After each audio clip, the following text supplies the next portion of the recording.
Now something that's kind of universal, this is the description tab, and so the description generally of all the stuff that I have is kind of the most universally used field.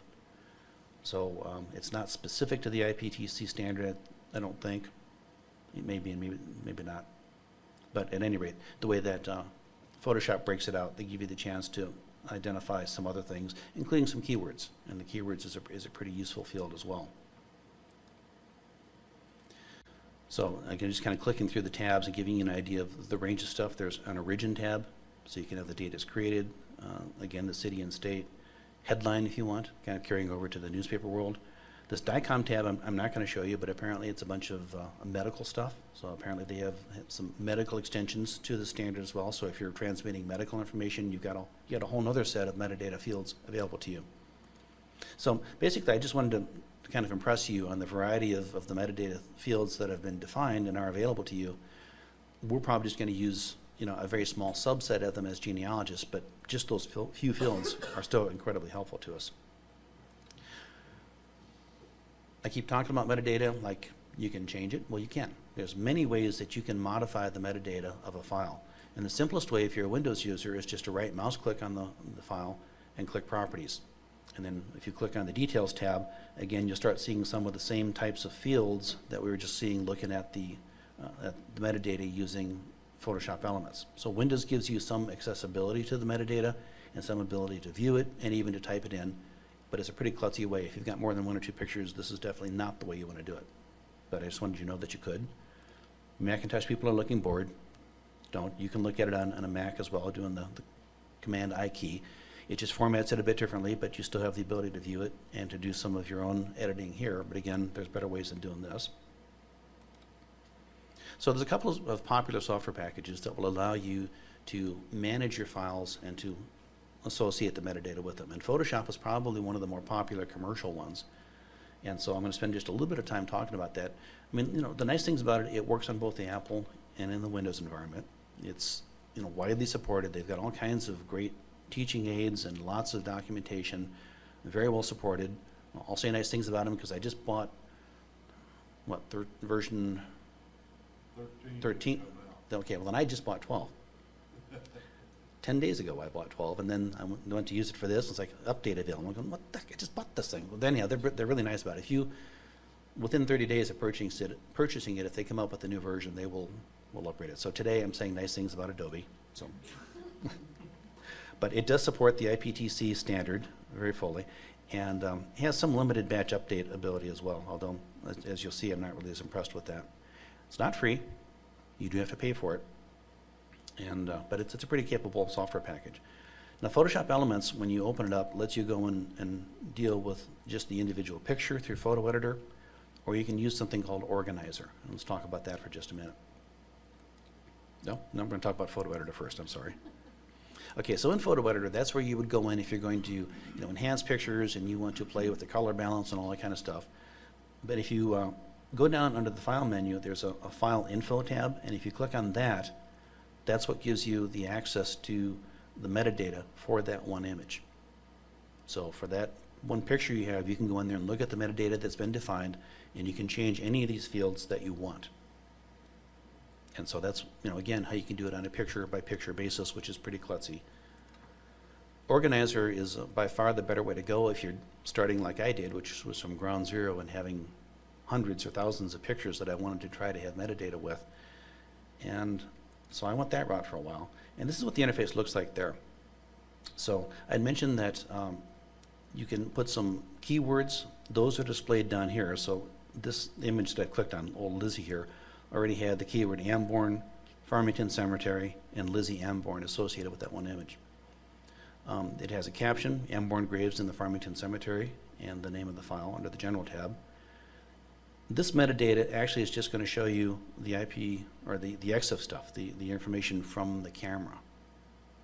So it's not really metadata, but I guess it is. But I really couldn't find any way from here that I could even get to what I think of as the metadata, to be able to go in and metafile those other fields that I wanted to, like I showed you when I was editing just the individual picture, unless I selected more than one picture. So if I select multiple pictures, then it gives me this Edit IPTC Information option, And now I can edit and change the IPTC stuff for all of the pictures that I've selected. So this is where you can do the batch updates and update multiple pictures at one time. Now, there's some things that you need to kind of keep in mind about that. This is good to do as long as you're starting at the beginning and kind of doing things logically. So for example, if I have, as I have in this case, cemetery pictures from one particular cemetery from one particular date, the very first thing I tend to do now is go in and put in a description for all of the pictures in there using this batch update, however I'm doing it, to say, okay, these pictures were, Farmington, Wisconsin, blah, blah, blah cemetery taken on, June 6, 19, all the information that applies to absolutely all of the pictures in that set of stuff that I'm dealing with. Because when you do this batch update and you click save, you are writing that information to every picture that you have identified. So you have to start broad and then narrow down to get to your specific stuff, because if you, my screen just blanked out. That's odd. Okay, so we'll pause and see if we can't fix that.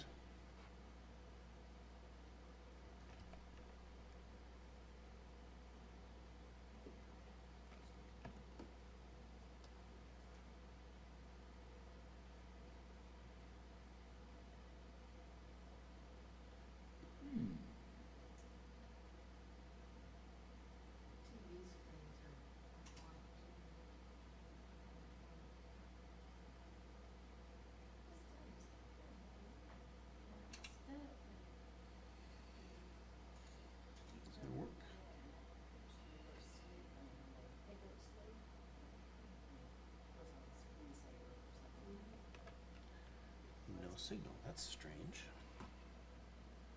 it like that on your computer too? Nope, I'm doing good here.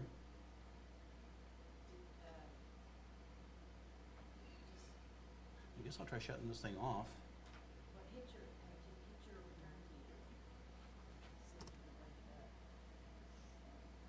can break it up. Nope, I mean, it's changing here just fine. All right, I'm going to shut that thing down, which takes a minute. I'll try powering it back on again.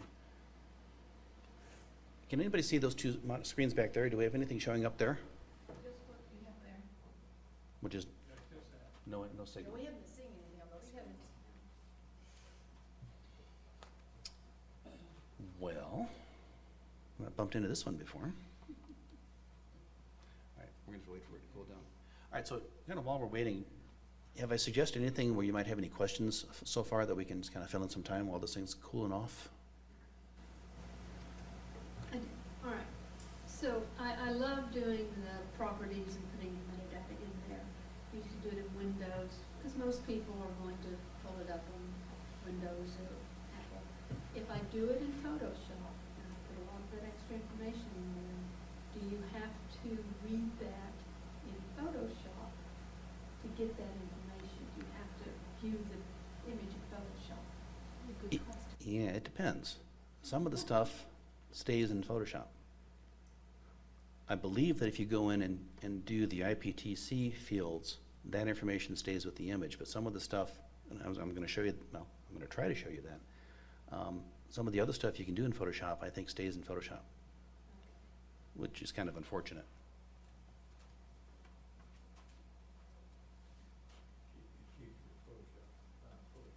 Yes. Anybody or anything else? We're not cool yet.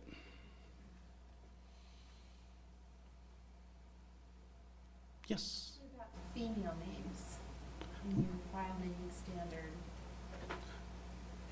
I noticed all the names that you were giving examples were male.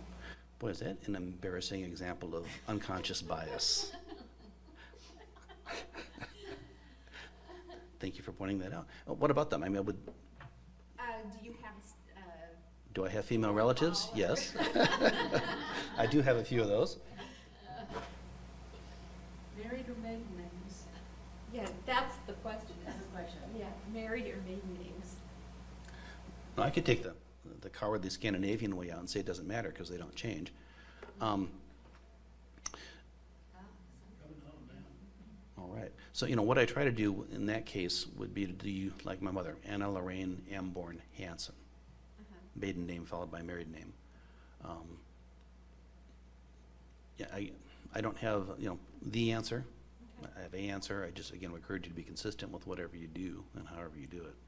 That works as long as she's only been married once. Yeah. Just keep going with the married names. And even if they're buying and selling property. Yeah, that's a good point too, and that's where the metadata can save you, because in the metadata, then you can have all of the variations of all of the names and still be able to find them. So, I guess, the more that I think about that, I tend to kind of stick with the name they were born with, and just kind of stick with that forever, and in the metadata is where I get all the married names and pick it up that way. Do you find those file names awfully long? The file names do get a bit long, yeah. But both in Windows and in Macintosh, you've got a lot of space to have, the directory names and the file names, and I've not gone too far yet. Okay, I think we're back and live in color again. So where I left off was I was mentioning the fact that when you're doing the batch updating, it's just important that you do the stuff that applies to every picture in your group and then narrow it down. Because if you do it the other way, like if you go through and put in all the names individually and then you turn back around and you do this and say, okay, well now I want to update and say, well, it was at the Farmington Cemetery, you might end up overwriting all that information. So you want to start broadly and work yourself down. So, whatever software package you work with, just kind of play with it a little while to get really comfortable with what this batch update stuff is really doing, because you don't want to end up having a bunch of needless information and have to go back, as I've learned from bitter experience, and delete a bunch of stuff because I wrote more stuff than I wanted to. The good news is what it tends to do is it tends to add information, not delete it. But even so, you don't want to have, Anna Lorraine Hanson over all the pictures when you really only meant to have it on 2, when you unwittingly and unknowingly did a batch update and kind of wrote that everywhere. So be careful with the batch updates because you can bite yourself there. So, again, when you, in that previous picture, when you click on that edit IPTC stuff, you get this folder and you do have the ability to go through and change stuff. Now, one of the things that I do like about Photoshop is that it does give you, for a couple of these fields, the option to overwrite or append. And so I've played with this a little bit, and so where I forgot to do some things like I didn't put the author everywhere, and I went back and was able to add the author to all my files, and it didn't wipe everything else out using the append. But it's a little unclear to me if this append or overwrite only applies to the author field or to everything up here, and I've got 2 of them, so maybe the keywords again, maybe those are the only fields. That I'm a little unsure about, because for a couple of reasons, I got a little disenchanted with Photoshop. Great. Monitor just went out again. Very touching. Okay, Will do. hooray for the library. Okay, that was fun. All right, remember me? Okay, so let's back up. Where were we? So we're still in Photoshop Elements, and we got here by clicking several of the images. We got the Edit IPTC information link, and when we clicked on that link, then we got this window. And again, this is how you can do a batch update of many of the images at one time.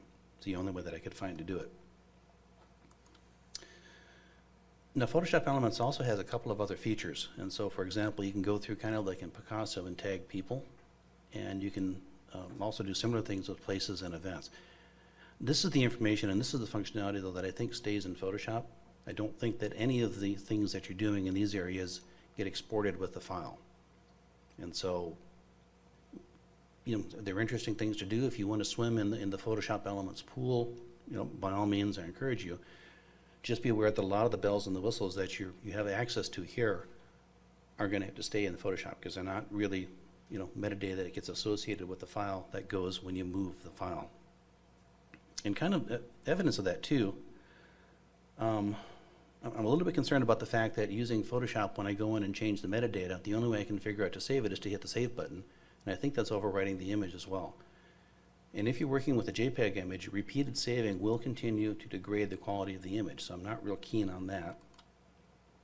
And you also have to import the images into the Photoshop Manager. And so, when you first come up into Photoshop Elements, there's just nothing there, and you have to import the folder that contains all the pictures into Photoshop in order for it to start doing its things with it. And I'll come to that in a minute. And then, like I said, this people, places, and events data appears to be strictly maintained in the database in Photoshop and not truly metadata that is associated with the images. Yeah, Barbara? So when you import your photos from your camera into your computer, do they go into some, like when I import mine, they go into iPhoto. Do yours go in somewhere, or do they just go in there as individual little files? Right, so when I import stuff from my camera, it just goes into a folder on my computer. Now, I can use like my Canon importer to import them, or I can just take my chip and just plug it right into my computer and import them that way. But to work with them in Photoshop Elements, you then have to go to that directory and say, I want to take all these pictures and bring them into Photoshop Elements, and now I'm going to start playing with them here. And I had a lot of weirdness happen. There's a lot of stuff that went on that I frankly don't understand. I kept getting a lot of updating and backups and stuff, and it kept searching for a missing file, and it never found it, which doesn't really surprise me because it's missing. But what it did, I mean, I've got, as I talked about last time on my backups, I've got a lot of network attached drives in my system. It's very thorough in looking for this file because it looked at all of the drives, every directory, everywhere, and it took a long time. I mean, we did this repeatedly, and I still don't know what it's looking for or why it's looking for it. And even backing up the database, this took about 5 minutes. And so I'm sure there was a lot to Photoshop Elements that I just don't understand. But, my first impression of it is that there's a lot of stuff going on here that I don't really want it to do for me. And so I didn't come away a real big fan of Photoshop Elements for dealing with the metadata. It's great for editing pictures, but for this stuff, I'm not real happy with it. And I've got an alternative that I would recommend to you. Now, maybe people who understand Photoshop Elements a lot better than I do understand what's going on here and can make this work. So I don't want to disparage the product. I'm just saying in the little bit of time I tried to work with it, it wasn't intuitive to me. But like I said, I've got a better choice for you. There isn't another software package out there. It's something, marketing people didn't come up with this, XNViewMP. It is free. It runs on both the Windows and the Mac version again. It even runs in Unix for those of you that are running your own big systems. And it does a really good job with supporting batch files. And so you can, and this link and all the links that I mentioned are on that webpage I gave you. And so I found this to be a lot more pleasant tool for me to work with and a lot purer in terms of the metadata. So I would wholeheartedly encourage you to at least consider it, even over Photoshop Elements, if your purpose is to really try to get your metadata associated with your images, excuse me. So, while you still have to, you have to click on the directory of the pictures that you're looking at, you don't have to do any importing or anything. In my working with this, when I made changes and I saved them, they're written immediately to the file. Again, when I was going back and forth and comparing with Photoshop Elements where I changed some of that stuff and saved it and then went and looked at the file using this, the stuff wasn't there. I had hopes that it will get there eventually when I get out of Photoshop Elements, but like I said, I'm a little unsure what all Photoshop Elements is trying to do for me, and I'm not really sure it's my friend. So I'll quit harping on that and talk about this product. So this is the basic view when you open a bunch of images again. If you want to do the batch mode update, which is generally where I start out when I'm doing a lot of, again, like cemetery pictures and things like that, the way that you work it is you first select one image, and then you hold the Shift key down and select like the last image in the group. You can also do like a Control-A, Control-C. But one way or another, you basically want to highlight all of the pictures in here. And then you can, if you right mouse click on an image, any image, this menu will pop up, and what you want to click on is this Edit IPTC Data. And so with there, you're now in XNView's very similar menu-driven kind of thing for identifying your metadata for your image. And so the way that I approached doing this stuff when I was working on my cemetery records was I went to the caption and I just wrote something, kind of descriptive about what all the stuff. So I'd say something like this: grave markers related to the family of Kathleen Murray, pictures taken at Calvary Cemetery in St. Louis, Missouri by Tony Hanson on June 10th, 2007. So that's the caption, just kind of describes the whole set of all of the pictures that I'm working this, because remember, we're in the batch mode. I recorded the date that the pictures were taken, the location, and then I clicked okay, it's important when you're in the batch mode to click the Save All. If you just click the Save, you're going to write it for the one picture you happen to have highlighted. You need to save it, and this will write it to all of the pictures that you had previously selected. And it will warn you and say, yeah, I want to do that. And so again, as we talked about before, when you're in the batch mode, remember you're updating absolutely every image you have selected. And so if you've selected an image that doesn't support this protocol, like if you've got a PNG, or some of these files that don't support the IPTC, you can hit save all you want and it's never going to save anything, and it doesn't come back and tell you that there's an unsupported file type. But I had to kind of figure this out. So that was one of the flaws that I can think about it. The other point too is just, as I said before, you're updating all of the fields and all of the pictures that you have selected. So you want to start very broadly, put your general information that applies to all the pictures you're trying to save, and then go back and do the individual stuff, the things that pertain just to that one image or that group of images. So then, once you've kind of got the broad stuff, then I went back and picked individual pictures, again, just selected the edit IPTC stuff. You still got the same set of menus, but now your focus is a bit different.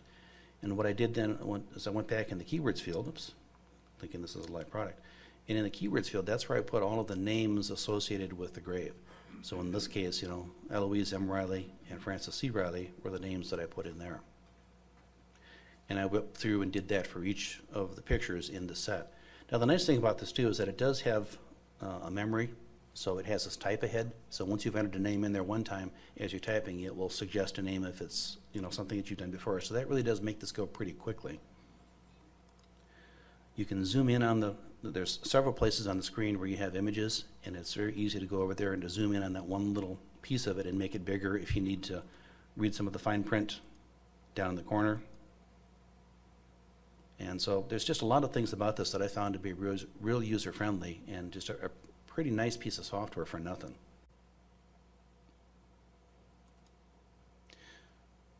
So I guess at this point it's fair to ask, is going through all this trouble worth it? You know, what does putting metadata in with your images really do for you? Well, it does make it a lot easier to locate your records.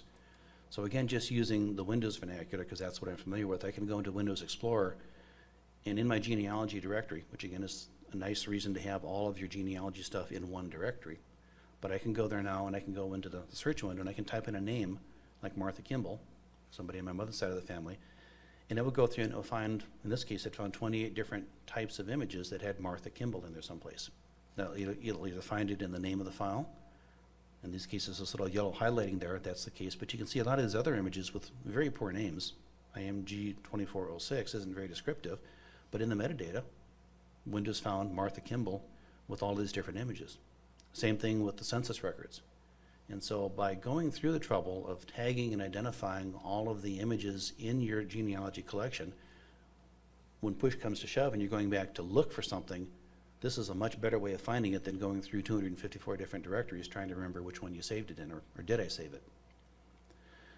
The other thing that I really found very helpful too as I was going through, I'm not through all of my census records because I do have a lot of those, but as I've been going back through and putting in the names and taking a closer look at these things that I've never realized were in there before are jumping out at me. So I'm finding other groups of family living on the farm down the road, and brothers and sisters and cousins and things like, oh, I didn't see that. I was so anxious to find Anton Hanson stuff. I missed Sebastian last time. And so as I've been going through and doing the metadata, I'm putting in all of the names of interest to my family in there as meta tags, and a lot of this information is gleaming new value to me that I just kind of missed. I've had these images sitting there for years, and you know how it is. Well, you've got 6,000 or 7,000 images there. You don't get around to looking at every one very often. So as much of a pain as this is to do it, I'm finding that it's really giving me a lot of good benefits as a genealogist. I'm discovering information that I just missed. So to me, it's been very worthwhile. Just another example there, Anna Lorraine, my mother, with her, then I had 71 items and just all kinds of stuff there. Jess, you had a question? Yeah, on the census records, were you putting her name in the keyword section? Yes. Okay. Yeah. But at least Windows, when it searches just about anything. So it's not looking just at the keywords fields. It's looking at any field that Windows has access to and trying to find it. But yeah, that is where I put all the names was in the keywords field. Census, okay. Yeah. What software is this that you're displaying? This is just native Windows. So this is Windows Explorer. After I've used something to go through and associate the metadata with all these files, then the searching from whatever your search tool then will look at the file and find this stuff for you. Okay, one last question. Sure. On the previous program, you were showing how it embeds the metadata for the photographs. I take it that the photos, the metadata sticks with those photos. Yes. Unlike Photoshop. With Photoshop, if you're doing the IPTC section of it, it does seem to stick with it.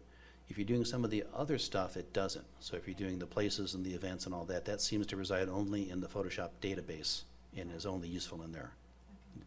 Does that answer your question? Yes. Okay. So, you know, yes, this is a lot of work. It is tedious. I'm well underway, but I'm not done. But I'm a believer. I'm really seeing there's a lot of value to this, and you know, the sooner I can get caught up, you know, the better it's going to be. I'm pretty up to date on all my pictures because those are pretty easy to do. But now it's all the other images that is just still, you know, it's a process. It's a journey. I'm not there yet, but yeah, it's been really useful. We talked a little bit about this while we were playing with the monitors, but social media sites are not great respecters of metadata. And so after I've gone through all the trouble of putting all of the keywords and the names and the places and all the stuff in with the pictures, when I upload them to Picasa and I upload them to Flickr, it just throws out all that stuff on the floor. Now, it's not to say that there's not values to cite like that, particularly in Flickr. I think I've got an example here. You can go right now and put in Margaret M. Amborn photograph, and you'll hit the site. This is a picture that I had uploaded to Flickr, and then went in and using their interface and put some of the metadata back with the picture after I had updated it again. But it's a great tool to have, you know, your family pictures out there where they can be discovered by other relatives. And so if you take the time and the effort, even though this is double work, having to key the stuff again when you have it up on something like a Flickr, and I'm a believer that having the stuff out where it can be discovered as easily as just Googling it, you know, is going to pay some dividends somewhere down the road. You know, I wish some of my the people researching in my family had done this for me, because what a treasure to be able to go there and just Google it and find some of these old pictures like this. So, you know, like most genealogists, I'm doing some of this for posterity. I believe that, you know, somewhere down the road, I'm going to make some relative really happy by having this information out there. So I wish I could just upload the stuff right from, you know, my PC and have it be there and have it all magically associated. That's not the case, but at least I know it, and it's still, to me, worth it to upload some of the stuff and let the social media extend my reach and maybe contact some other members of the family that way. So just know that it will get lost. Yes, Gene? You said that the time that Picasa discards it, I mean, is that permanently, or is it just on the website? Well, it's just the copy that is placed up on the website. When it gets up there, it has none of the metadata. Okay. Now, But my it's still- my file on my PC, it still has all there, yes. Yeah, it doesn't destroy what's on my PC. But, so when you just, again, when you're uploading, at least on these two sites, I know it throws it away. If you're dealing with something else, it's just, you know, worth checking to make sure that your metadata comes and that it comes correctly, because not everybody uses the metadata fields exactly the same way. Most of the people that adhere to the IPTC standard do. Some of the other lesser players, which unfortunately includes Microsoft, they're not great respecters of other people's standards. So just as you're moving stuff between environments like that, just be a bit cautious, double check and make sure that the metadata is actually getting moved and that it's being mapped correctly and that they're not hosing it up on you. So just be cautious about that.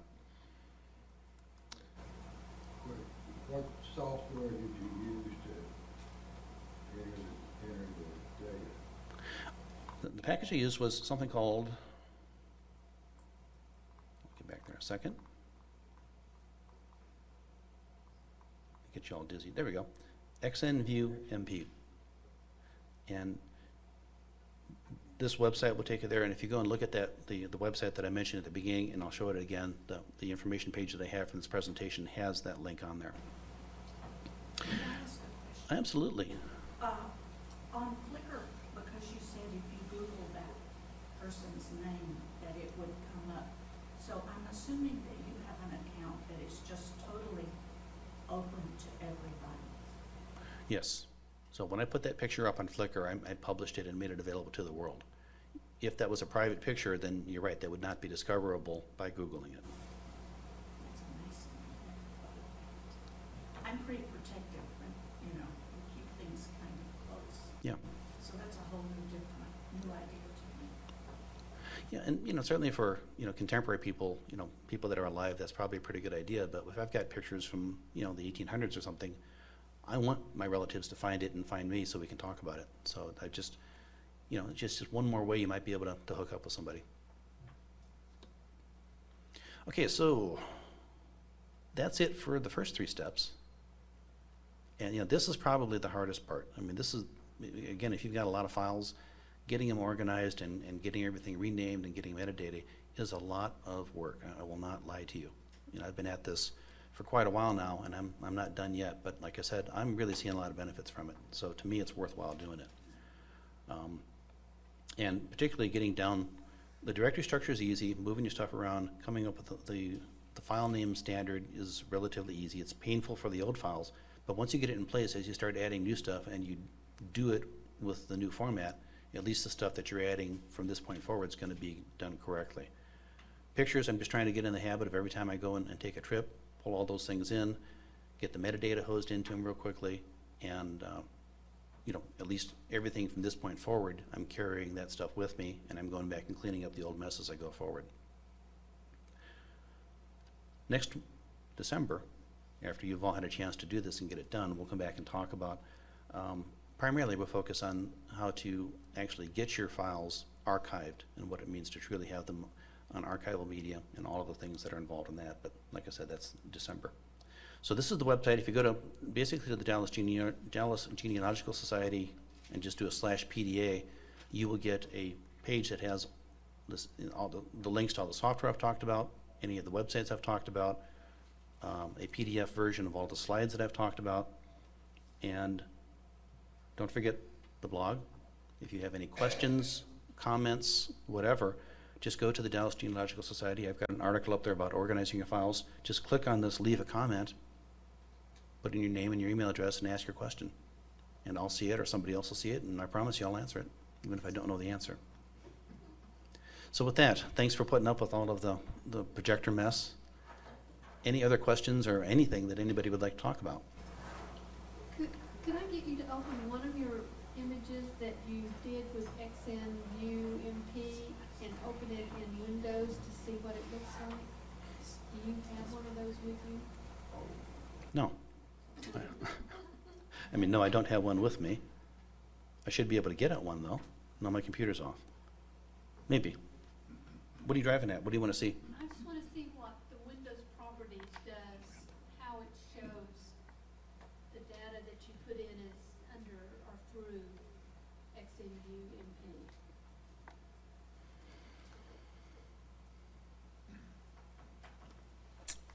Well, if I hadn't just shut my PC off, I probably could. That's okay. I'll try it. I'll go in and play with it. And I'll report back on the comments.